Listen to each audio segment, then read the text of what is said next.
ውድ ኢትዮጵያውያን ተከበራችሁ የከተማችን ነዋሪዎች እንኳን ለከተራ ዋዜማና ለቀጣይ 4 ተከታታይ ቀናት ለሚከበረው የጥምቀት በዓል በሰላምና በጤና አደረሳችሁ አደረሰን እላለሁ። በዓሉ የሰላም፣ የፍቅር፣ የአንድነት፣ የአብሮነት እንዲሆን እመኛለሁ።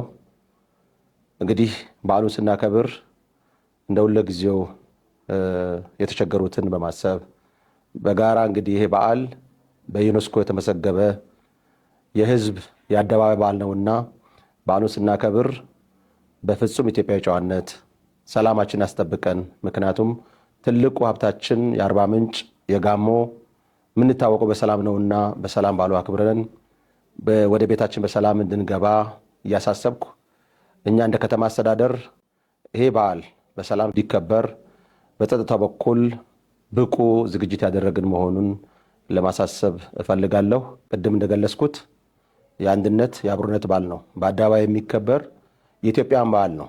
የክርስትና እምነት ተከታዮች ወይም ኦርቶዶክስ ተዋሕዶ ሃይማኖት ቤተክርስቲያን ብቻ የምታከብረው ሳይሆን ሁሉም ኢትዮጵያውያን የሚያከብሩት የጋራ በዓላችን ነው። አንድነት፣ አብሮነት ውበታችን ነው፣ ባህላችን ነው።